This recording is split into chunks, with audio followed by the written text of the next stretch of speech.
Hey everybody, DarrenSlaughter.com. Today I'm doing a quick video for Andy, who asked me if I wouldn't mind putting to pen or putting to video some of my thoughts on what I think contractors could do in the UK to help avoid maybe some of the trials and tribulations that maybe some of the contractors and painting contractors here in the States have through a down economy. And I think the first point I want to make is this, is that if you're in the painting business for the long haul, if you've been in it for a long time, if you're planning on being in it for a while, having a little downturn or a bad economy or a bad market cycle for a while isn't necessarily the bad thing. And here's why. I think there's a value to having the system flush out maybe some of the people or companies who really shouldn't call themselves painting contractors or businesses. I think because of the low barrier to entry, it's easy to start a painting business.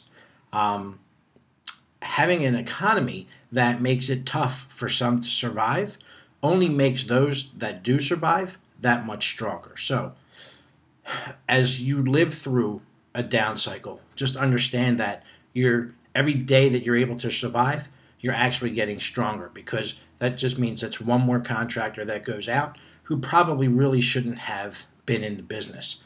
Now, don't get me wrong, everybody has the right and the ability to go out and hang a shingle and make a name for themselves, but in a self-correcting economy, a self-correcting marketplace, the best have a tendency to stay around, while the others go back to working for somebody else or move on into other industries. But in any event, how to make sure that you have the ability to stay afloat during a down economy. As I mentioned, being a painting contractor, there's a very low barrier to entry.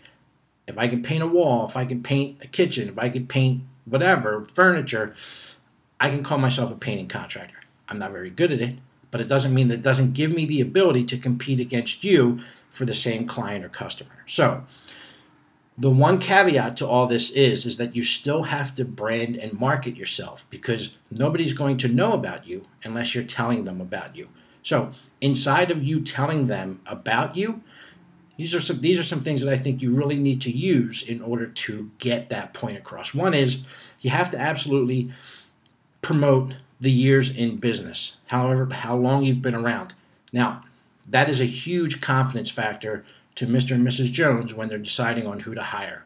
But you say, hey, Darren, listen, what if I just hung out my shingle 6 months ago or a year ago?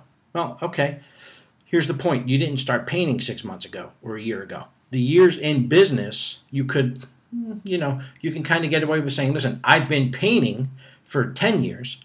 We just started our business a year ago. The point is that you know what you're doing. You know what you're doing. There's a confidence factor to the fact that you know how to come in and prep and paint and finish and clean up and leave, and I'm satisfied as a customer. So knowing how long you've been in business before I ever contact you is a big confidence factor that people use.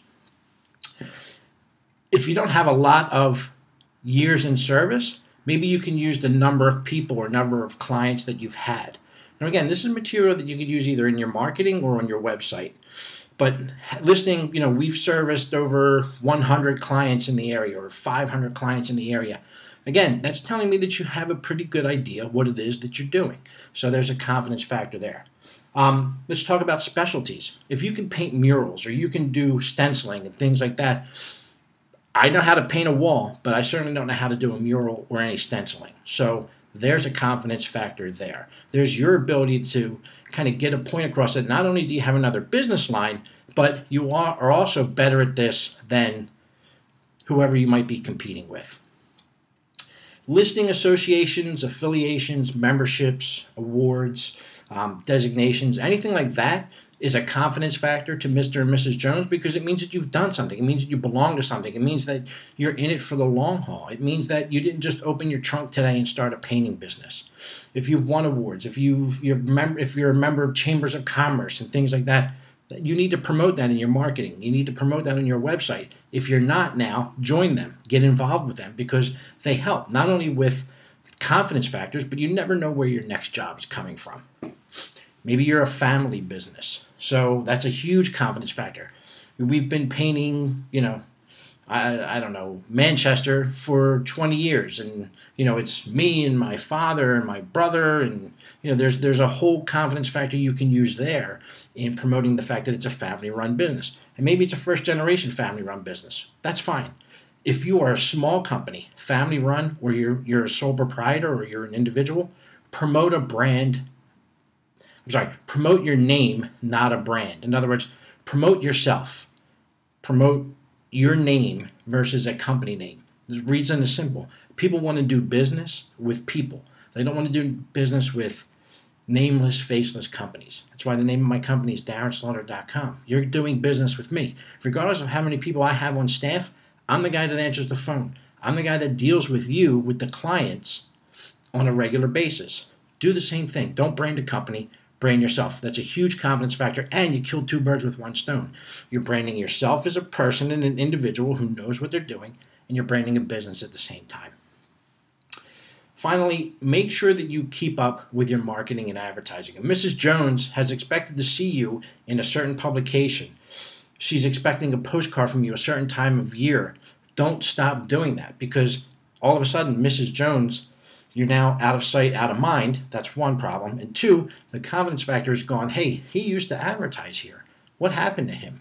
So you want to make sure that you stay in the mind's eye of the public when they're looking for somebody who does what you do. And again, because we're talking about painting, it's easy to get into. It's easy to get out of. It's a very migratory industry or vertical in the home improvement space. Make sure that you're screaming from the rooftops that you're still around, you're still doing great work, and you're there to serve. And that's it. I hope this helps. Bye-bye.